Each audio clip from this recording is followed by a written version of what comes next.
నూలులో శతాబ్దాల గౌరవం, పట్టు పరంపరకు ప్రతీక, సంప్రదాయానికి శాశ్వత చిరునామా సఖీ.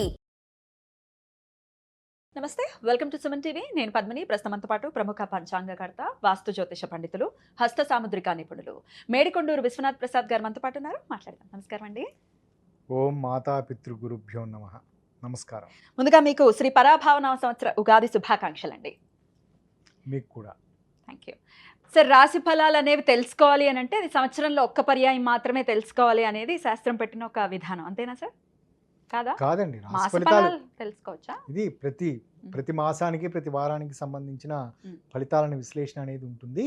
కాకపోతే మనకు ఆనవాయితీగా వస్తున్న సాంప్రదాయం ఉగాది. ఇది ఉగాది రోజున ఆ సంవత్సరం ప్రారంభ రోజున మనకి రాశి ఫలితాలను అంచనా, ఈ సంవత్సరం ఎలా జరుగుతుంది ఏమిటి అనేది అంచనా వేయటానికి అదొక మనకు ఆనవాయితీ. ఇది ముఖ్యంగా వ్యవసాయ రంగానికి సంబంధించిన వారికి, వ్యవసాయ రంగంలో ఉన్నవారు, వ్యవసాయదారులకు ఈ సంవత్సరం ఏ పంటలు వేయాలి, ఏ రాశి వారు ఏ పంటలు వేస్తే ఎటువంటి ఫలితాలు ఉంటాయి, వర్షాభావ పరిస్థితులకు ఏ సమయంలో ఏర్పడతాయి, ఇది నవనాయకుల దాన్ని బట్టి చెప్తారా?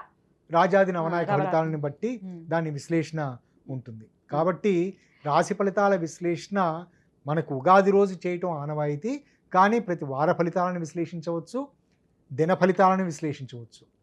సో ఆనవాయితీ ప్రకారమే డెఫినెట్గా ఉగాది నాడు చూసుకుంటాము. అలాగే పంచాంగకర్తలు చేసేటటువంటి విశ్లేషణ ఇంకాస్త ఎక్కువ విశ్లేషణాత్మకంగా ఉంటుంది. ఎందుకంటే వారికి పరిపూర్ణ అవగాహన ఉంటుంది గోచారం ఎలా ఉంటుంది అనేది. ఒక పంచాంగకర్తగా సుమారు ఒక 30 సంవత్సరాల నుంచి కూడా పంచాంగాల్ని రాస్తూ ఉన్నారు. So you are the right person. అలాగే స్వానుభవాలు చెప్పచ్చో చెప్పకూడదో నాకు తెలియదు, కానీ నన్ను అడుగుతూ ఉంటారు కాబట్టి నేను ఈ మాటని మెన్షన్ చేస్తున్నాను. నేను ఇలా ఆస్ట్రాలజర్స్ని ఇన్వైట్ చేయడం కానీ, ఇంటర్వ్యూస్ చేయడం కానీ, లేకపోతే ఆధ్యాత్మికవేత్తలతో మాట్లాడటం కానీ చేస్తూ ఉన్నాను సుమారు ఒక 3-4 ఏళ్ల నుంచి. సో నన్ను అడుగుతూ ఉంటారు మీరెవరిని ఫాలో చేస్తారు అని. సో నేను ఫాలో చేసేది ఆయన ఒక్కరిని మాత్రమే. విశ్వనాథ్ గారు అంటే గన్ షాట్, ఇంకా అందులో తిరుగులేదు. ఆయన ప్రొడిక్షన్స్ అందించారు అని అంటే ఇంక తిరుగులేదు. నాకు సుమారు 10 ఏళ్ల నుంచి అనుబంధం ఉంది ఆయనతోటి. Sir thank you so very much. ఇదివరకు రోజుల్లో జెమినీ టీవీలో ప్రత్యేకంగా మీరు ఈ రాశి ఫలితాలని చాలా విస్తృతంగా అందించేవారు. మీకు బోల్డ్ అంత ఫ్యాన్ ఫాలోయింగ్ ఉండేది. సో మళ్ళీ ఎన్నాళ్ళ గ్యాప్ ఉంది సార్ ఇప్పటికి? 10 సంవత్సరాల గ్యాప్ తర్వాత నా రిక్వెస్ట్తో మీరు మళ్ళీ ఈ ఉగాది రాశి ఫలితాలని అందించడం కోసం మా ప్రేక్షకుల కోసం ఇచ్చేశారు. అందుకు వారందరి తరపున, నా తరపున ప్రత్యేకమైన కృతజ్ఞతలు సార్. థ్యాంక్స్ అండి. సో ఇక ద్వాదశ రాశులకి కూడా ఉగాది నుంచి ఎలా ఉండబోతోంది, వారు ఎటువంటి విధి విధానాలని ఖచ్చితంగా పాటించాలి, ఏ విషయాల్లో జాగ్రత్తలు తీసుకోవాలి, ఇవన్నీ ఒక్కసారి మీ ద్వారా తెలుసుకోవాలనుకుంటున్నాను. అలాగే పంచాంగ శ్రవణం కూడా ఉంటుంది. సార్ చేసేటటువంటి పంచాంగ శ్రవణం ఉగాది రోజు లైవ్ ఉంటుంది. పొద్దున్న 8ంటికి నేను అందించేటటువంటి ప్రయత్నం చేస్తాను. మన ఛానల్లో మీరు వీక్షించవచ్చు. మరి మొదలు పెడదామా సార్? తప్పకుండా. ధనుసు రాశి వారికి శ్రీ పరాభవనామ సంవత్సరం ఎలా ఉండబోతోంది సార్? ధనుసు రాశి వారికి ఈ సంవత్సరం మధ్యమోన్నత ఫలితాలు ఉంటాయి. అంటే బాగున్నట్టు. వీరికి ఆదాయం 14, వ్యయం 11, రాజపూజ్యం 1, అవమానం 2. ఇక్కడ ఆదాయ వ్యయాలు, రాజపూజ్య అవమానాలు ఇవి ఉగాది వారాధిపతిని అనుసరించి నిర్ణయించేవి. వీటిని బట్టి ఆదాయం 14, వ్యయం 11 అంటే 14 రూపాయలు వస్తే 11 రూపాయలు ఖర్చు అయిపోతాయనే భావనలోకి వెళ్ళొద్దు. దీని ద్వారా కేవలం సూచనగా తీసుకొని మనం ఎంత సేవింగ్ చేయాలి, ఎంత జాగ్రత్తగా ఉండాలనేది ఆలోచించాలి. అలానే రాజపూజ్యం, అవమానం రెండింటిని పరిగణలో తీసుకున్నప్పుడు రాజపూజ్యం 1, అవమానం 2 ఉన్న సందర్భంలో ఎక్కువ మంది అవమానిస్తారు అనే భావనలోకి వెళ్ళొద్దు. ఎక్కువ మంది అవమానించకుండా ఉండటానికి మన మాట నేర్పరితనం, లౌక్యత ఇవి ఎలా ఉండాలి, ఎలా పెంపొందించుకోవాలి అనేది ఆలోచించాలి.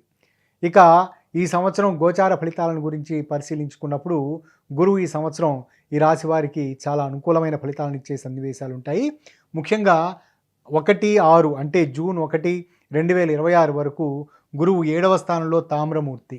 ఆ తదుపరి అక్టోబర్ 30, 2026 వరకు 8వ స్థానంలో సువర్ణమూర్తి. ఆ తదుపరి జనవరి 24, 2027 వరకు 9వ స్థానంలో తామ్రమూర్తి. మరలా అప్పటి నుండి సంవత్సర పర్యంతం, సంవత్సరం చివరి వరకు 8వ స్థానంలో రజితమూర్తి. ఇవన్నీ ఇంచుమించు అనుకూలమైన ఫలితాలు. లోహమూర్తిత్వం లేని కారణం చేత అనుకూలమైన ఫలితాలు ఉన్నాయి. కాబట్టి ఈ సంవత్సరం అంతా గురువు వీరికి శుభ ఫలితాలను ఇస్తాడని చెప్పవచ్చు. కానీ ఇక్కడ కుజుడు అష్టమ రాశి సంచారం చేస్తున్న సమయంలో ముఖ్యంగా సెప్టెంబర్ 18 నుంచి నవంబర్ 12 మధ్య కాలంలో మరలా వక్రగతిలో కుజుడు మార్చి 9, 2027 నుంచి సంవత్సర పర్యంతం ఉంటాడు. ఆ పర్టికులర్ సమయంలో తప్ప మిగతా సందర్భంలో గురువు అనుకూలమైన ఫలితాలను ఇచ్చే సన్నివేశాలు ఉంటాయి. శని ఈ సంవత్సరం అర్ధాష్టమంలో ఉండటం అంటే 4వ స్థానంలో ఉండటం అనుకూలం కాదు. అందులోనూ ఆ మీనరాశిలో లోహమూర్తిత్వం కలిగి ఉండటం అది అనుకూలమైన పరిణామం కాదు. ముఖ్యంగా కుజరాహువుల కలయిక ఈ సంవత్సరం ప్రారంభంలో మొదలవుతుంది. తదుపరి మీనరాశిలో కుజ శని గ్రహాల కలయిక కూడా ఏర్పడే పరిస్థితి ఉంటుంది. అది పూర్తయ్యేంత వరకు అంటే ఇంచుమించు 11 ఏప్రిల్ ఆ ప్రాంతం వరకు వీరు ఆరోగ్య సంబంధిత విషయాలలో పరిపూర్ణ జాగ్రత్తలు తీసుకోవటం మంచిది. రాహువు డిసెంబర్ 6 ఆ ప్రాంతం వరకు 3వ స్థానంలో రజితమూర్తి, ఇది అనుకూలమైన ఫలితాన్ని ఇస్తుంది. కేతువు కూడా వ్యయస్థానానికి 9వ స్థానంలో రజితమూర్తి, ఇది రాహు కేతువులు 6/12/2026 వరకు అనుకూలమైన శుభ ఫలితాలను ఇచ్చే పరిస్థితులు ఉన్నాయి. తదుపరి 6/12/2026 నుంచి 2వ స్థానంలోకి రాహు మారటం, 8వ స్థానంలోకి కేతు వెళ్ళటం, ఈ 2 మూర్తిత్వాలు సువర్ణ మూర్తిత్వం కలిగి ఉండటం మరింత ఉపయోగకరంగా ఉంటుంది. అంటే గతంలో ఎదురైన ఈ సంవత్సరం అంటే ఈ సంవత్సరాన్ని ప్రాతిపదికగా తీసుకున్నప్పుడు గత సంవత్సరంలో ఎదురైన అనారోగ్య సమస్యలు వీరికి క్రమంగా తొలగిపోతాయి, ఔషధ సేవనం ద్వారా వీరికి ఉపశమనం లభిస్తుంది అని అంచనా వేయచ్చు. ఇక ఈ సంవత్సరం విద్యార్థులకు సంబంధించి పరిగణలో తీసుకున్నప్పుడు విద్యార్థులు తమ స్వశక్తికి ఎక్కువ ప్రాధాన్యత ఇవ్వటం మంచిది. అడ్డదారుల ద్వారా వీరికి మంచి ఉపాధి అవకాశాలను, మంచి మార్కులు పొందాలనే ప్రయత్నాలు చేసిన సందర్భాలలో వీరికి చాలా ఇబ్బందికర సన్నివేశాలు, న్యాయ చట్టపరమైన సమస్యలు ఎదుర్కొనే అవకాశాలు ఉంటాయి. టీనేజ్లో ఉన్నవారు ఈ సంవత్సరం కొంత జాగ్రత్తగా ఉండటం మంచిది. అనుకోని విధంగా వీరికి ఇబ్బందికర పరిస్థితులు ఎదురయ్యే అవకాశం ఉంటుంది. ఇంట బయట చెడ్డ పేరు వచ్చే పరిస్థితులు చోటు చేసుకోవచ్చు. కానీ మెడికల్, పారామెడికల్ రంగానికి సంబంధించి, వైద్య వృత్తికి సంబంధించి లేదా ఫార్మసీ రంగాలకు సంబంధించిన వారికి ఈ సంవత్సరం అత్యంత అద్భుతంగా ఉంటుంది. వీరికి ఉపాధి అవకాశాలు వెతుక్కుంటూ వస్తాయి. ఫైనాన్స్, ఇన్సూరెన్స్ రంగాలకు సంబంధించి అటువంటి రంగాలకు సంబంధించి విద్యను అభ్యసిస్తున్న వారికి అనుకూలమైన ఫలితాలు ఉంటాయి. మొదటి ప్రయత్నంలో తోటే వీరికి ఉపాధి అవకాశాలు లభించే అవకాశాలు ఉంటాయి. కానీ ఇంజనీరింగ్ రంగానికి సంబంధించిన వారు, ముఖ్యంగా మెకానికల్, సివిల్ రంగానికి సంబంధించిన వారు కొంత ఒత్తిడితోటి వీరు విజయాల్ని పొందే పరిస్థితులు ఉంటాయి. ప్రతి విషయంలోనూ జాగ్రత్తగా వ్యవహరించడం మంచిది. ఉద్యోగులకు ఈ సంవత్సరం పరిస్థితి అంతా చాలా అనుకూలంగా ఉంటుంది. దూర ప్రాంతాలకు బదిలీలు కోరుకోకపోవటం మంచిది. వీరు కుటుంబపర నిర్వహణ ఖర్చుల గురించి ఎక్కువ ధన వ్యయం చేసే పరిస్థితి ఉంటుంది. దాని నిమిత్తం వారి అధికారుల నుండి లేదా ప్రభుత్వం నుండి, యజమానుల నుండి వీరికి సరైన సమయానికి సహకారం వీరికి లభిస్తుంది. సంతాన అభివృద్ధికి సంబంధించి ముఖ్యమైన నిర్ణయాలు ఈ రాశి ఉద్యోగులు తీసుకుంటారు. అందునిమిత్తం వీరు కొన్ని సందర్భాల్లో తమ చేస్తున్న వృత్తి ఉద్యోగాదులకు సెలవు పెట్టవలసిన పరిస్థితులు చోటు చేసుకుంటాయి. వ్యాపార రంగానికి సంబంధించి ఈ వ్యవసాయ ఉత్పత్తులకు సంబంధించి వ్యాపారం చేస్తున్న వారికి ఈ సంవత్సరం చాలా అనుకూలంగా ఉంటుంది. ముఖ్యంగా వ్యవసాయ ఉత్పత్తులు అంటే వ్యవసాయ పంటలకు సంబంధించి ధాన్య ఉత్పత్తులు, ఆపరాలు, మిగతా సంబంధిత విషయాలలో ఎటువంటి వ్యాపారం చేస్తున్న వారికైనా అనుకూలమైన ఫలితాలు ఉంటాయి. అంతేకాకుండా వ్యవసాయ రంగానికి ఉపయోగించే ఎరువులు, పురుగు మందులు, మిగతా ఇటువంటి వాటికి సంబంధించి కూడా అనుకూలమైన ఫలితాలు ఉంటాయి. వీటికి సంబంధించిన షేర్లు ఈ రాశి వారు కొనుగోలు చేసిన సందర్భాలలో అంటే వ్యవసాయ రంగానికి సంబంధించి, వ్యవసాయ ఉత్పత్తులకు సంబంధించిన షేర్లు కొనుగోలు చేసేవారికి, కొనుగోలు చేసే ఈ రాశి వారికి ఈ సంవత్సరం అనుకూలమైన ఫలితాలు ఉంటాయని చెప్పవచ్చు. కానీ లోహ వర్తకులు, బంగారము, వెండి వంటి వినియోగాలకు సంబంధించి ఈ రాశి వారికి కొంత ఇబ్బందికర సన్నివేశాలు, నష్టాలు ఎదుర్కొనే అవకాశం ఉంటుంది. ఈ సంవత్సరం ముఖ్యంగా ఈ సందర్భంలో సెప్టెంబర్ 18 నుంచి నవంబర్ 12 ఈ మధ్యకాలంలో కుజ సంచారం జరుగుతున్న సమయంలో వీరు స్టాక్ మార్కెటింగ్ రంగానికి సంబంధించిన ఒడిదుడుకుల కారణం చేత వీరు తీవ్ర ఒత్తిడికి లోనయ్యే అవకాశాలు ఉంటాయి. ఇక ఈ రాశి స్త్రీలకు కుటుంబ నిర్వహణ నిమిత్తం, కుటుంబ ఖర్చుల నిమిత్తం విపరీతంగా ధన వ్యయం చేయవలసిన పరిస్థితి ఉంటుంది. స్వంత ఆరోగ్య విషయం కూడా ఇబ్బంది పెట్టే అవకాశాలు ఉంటాయి. జాగ్రత్తలు తీసుకోవటం మంచిది. కుటుంబ శుభకార్య నిమిత్తం వీరికి కొంత తీవ్ర అలసట వచ్చే అవకాశం ఉంటుంది. కానీ ఈ రాశి వివాహం కాని వారికి ఈ సంవత్సరం బహుశా సెప్టెంబర్, అక్టోబర్ తదుపరి వివాహానికి సంబంధించి శుభ సూచనలు ఉంటాయి. గర్భిణీ స్త్రీలకి సుఖ ప్రసవం జరుగుతుంది.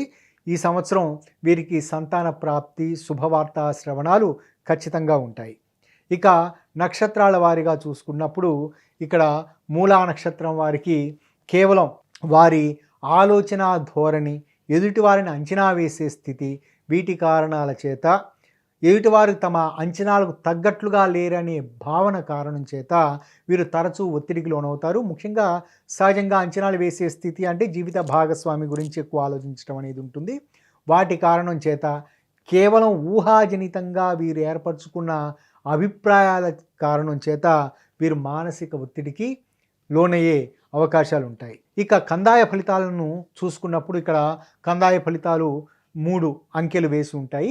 3 అంకెలు సంవత్సరంలో ప్రతి 4 నెలలని సూచిస్తూ ఉంటుంది. మొదటి కందాయం మొదటి 4 నెలలు, రెండవ కందాయం మధ్య 4 నెలలు, చివరి కందాయం చివరి 4 నెలలను సూచిస్తూ ఉంటుంది. ఈ సంవత్సరం అధిక మాసం జ్యేష్ఠ మాసం వచ్చిన కారణం చేత మొదటి కందాయం 5 నెలలు అవుతుంది. అంటే చైత్రం, వైశాఖం, అధిక జ్యేష్టం, నిజ జ్యేష్టం, ఆషాఢ మాసం.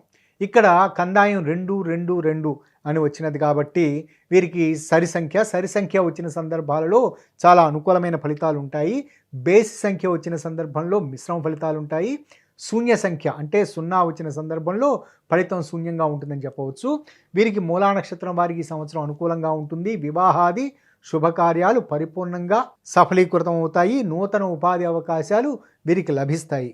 పోటీ పరీక్షల్లో ఉన్న విద్యార్థులకు అనుకూల ఫలితాలు ఉంటాయి. ఇక పూర్వాషాఢ నక్షత్రం వారికి రాజపూజ్యం ఉంటుంది. ఈ సంవత్సరం వీరికి మంచి గౌరవం లభిస్తూ ఉంటుంది. రాజపూజ్యం కారణం చేత సహజంగా దానికి యాంటీగా ఉండే సమస్య వస్తూ ఉంటుంది, అహంకారం. దానికి రాజపూజ్యం ఎదుర్కొంటున్న వ్యక్తి తను చాలా గొప్ప అనే ఫీలింగ్, చాలా గొప్ప, ఇటువంటి కారణం చేత చాలా గొప్పగా ఫీల్ అవుతూ ఉన్నప్పుడు వృత్తిపరమైన వ్యవహారాదులను కుటుంబంలో చూపించే పరిస్థితి ఉన్నది అనుకోండి. కుటుంబ సభ్యుల నుంచి వ్యతిరేకత ఎదురవుతూ ఉంటుంది. ఎప్పుడూ లేని వ్యక్తి కొంత వింతగా ప్రవర్తిస్తున్నాడు అని. ఈ కారణం చేత పూర్వాషాఢ నక్షత్రం వారికి బహుశా వారు ఎదుర్కొంటున్న పరిస్థితుల కారణం చేత బయట అనుకూలంగా రాజపూజ్యం ఉన్నప్పటికీ కుటుంబంలో అటువంటి దర్పం ప్రదర్శించడం కారణం చేత ఒత్తిడి పెరిగే అవకాశం ఉంటుంది. కాబట్టి కుటుంబ సభ్యులతో సఖ్యతగా వ్యవహరించడం అవసరం. వీరికి కందాయ ఫలితాలను చూసుకున్నప్పుడు 5, 0, 4 ఇక్కడ మధ్య కందాయం 0 రావటం అంత అనుకూలం కాదు. ఆరోగ్య విషయాల పట్ల జాగ్రత్తలు తీసుకోవటం మంచిది. మొదటి కందాయం 5 ఒక బేసి సంఖ్య రావటం ఈ సమయంలో వీరికి చాలా ఈ మొదటి ప్రారంభంలో వచ్చే 4 నెలల్లో చాలా అనుకూలమైన ఫలితాలు ఉంటాయి, ఆర్థిక పరంగాను ఆరోగ్యపరంగాను. కానీ మధ్య కందాయం 0 వచ్చిన సందర్భంలో వీరు ఆరోగ్యపరమైన విషయాల పట్ల జాగ్రత్తలు తీసుకోవటం మంచిది. చివరి కందాయంలో ఇది సరి సంఖ్య వచ్చింది. ఇది చాలా అనుకూలమైన ఫలితాలను సూచిస్తుంది. ఇక ఉత్తరాషాఢ నక్షత్రం మొదటి పాదం ఈ ధనుసు రాశికి సంబంధించి ఉంటుంది. వీరికి కలహం సూచించే అవకాశాలు ఉన్నాయి. కలహం అంటే సహజంగా వీరి ప్రవర్తన కారణం చేత ఎదుటివారు అపార్థం చేసుకునే పరిస్థితులు లేదా చేయని తప్పులు కొన్ని సందర్భాల్లో బాధ్యులుగా నిరూపింపబడే అవకాశాలు ఇటువంటివి ఉంటాయి. ఈ రాశి వారు అంటే ఉత్తరాషాఢ నక్షత్రం వారు ఈ సంవత్సరం పెట్టుబడుల విషయంలో చాలా జాగ్రత్తగా వ్యవహరించడం మంచిది. స్త్రీలకు సంబంధించి వివాహాది శుభకార్యాలు స్థిరపడతాయి. వీరికి సంబంధించి కందాయం చూసుకున్నప్పుడు ప్రారంభం కందాయం 0, మిగతా 2 కందాయాలు 1, 1. ఇక్కడ 2 ప్రారంభంలో వీరికి కొంత నెగటివ్ పరిస్థితులు ఉండే అవకాశాలు ఉంటాయి, కొంత మానసిక ఒత్తిడి ఎదుర్కొనే అవకాశాలు ఉంటాయి. తదుపరి క్రమంగా వాటి నుంచి బయటపడి పుంజుకునే పరిస్థితులు చోటు చేసుకుంటాయి. ఇక్కడ మూలా నక్షత్రం వారికి ఈ మానసిక ఒత్తిడి నుంచి బయటపడటం కొరకు అంటే మెలంకాలీ స్థితి నుంచి బయటపడటం కొరకు చంద్రునికి సంబంధించిన ఏదైనా శాంతి విధానాన్ని ఆచరించుకోవడం మంచిది. కుదిరిన సందర్భాల్లో వారు ఎవరికైనా బియ్యం దానం ఇవ్వటం, ప్రతి సోమవారం రోజున దగ్గరలోని శివాలయంలో బిల్వాలను అక్కడ స్వామికి అర్పించటం, లేదా సోమవారం పూట రుద్రాభిషేకంలో పాల్గొనటం, స్త్రీలైతే వారు శుక్రవారం పూట లక్ష్మీ అష్టోత్తర శతనామావళితో అమ్మవారిని మంచి పువ్వులతోటి పూజించటం, ఇది అనుకూలమైన ఫలితాలను ఇస్తుంది. ఇక పూర్వాషాఢ నక్షత్రం వారు అనవసరపు దర్పాలకు పోకుండా, వారికంటే కుటుంబ సభ్యుల నుంచి వ్యతిరేకత రాకుండా ఉండటానికి వారికి అనుకూలించేది సూర్యునికి సంబంధించిన శాంతి విధానాలు పాటించటం. అందుకు సంబంధించి ప్రతిరోజు అంటే తమ స్వంత ఆరోగ్యానికి సంబంధించి కూడా ఇది ఉపయోగపడుతుంది. సూర్య పంజర స్తోత్రం చేయటం లేదా ఆదిత్య హృదయం పారాయణ చేయటం అనుకూలమైన ఫలితాలను ఇస్తుంది. ఇక ఉత్తరాషాఢ నక్షత్రం వారికి కూడా రవికి సంబంధించిన అంటే ఈ ధనస్సు రాశి సంబంధించి ఉత్తరాషాఢ నక్షత్రం వారికి అంటే ఉత్తరాషాఢ నక్షత్రం 1వ పాదం వారికి వీరికి ఈ సంవత్సరం రవికి సంబంధించిన శాంతి విధానాలు పాటించడం అవసరం. కుదిరిన సందర్భాలలో ప్రతి వారానికి ఒకసారి వారు అరుణ మహాసౌరం త్రిచా వంటివి చేయటం, లేదా వాటిల్లో చేస్తున్న వేరే వారు ఎవరైనా చేస్తున్న సందర్భాలలో వాటిలో పాల్గొనటం, అది కుదరని పక్షాలలో రక్త సింధూరం అంటే ఎర్రచందనం దాన్ని తిలక ధారణ చేయటం, నుదుటికి ధారణ చేయటం, ఇవి అనుకూలమైన ఫలితాలను ఇస్తాయి. ఇవి ధనుసు రాశి వారి ఫలితాలు. చాలా అద్భుతంగా తెలియజేశారు సార్, కృతజ్ఞతలు. ఇక నెక్స్ట్ వీడియోలో మకర రాశి గురించి తెలుసుకుందాం. నమస్కారం సార్. నమస్కారం.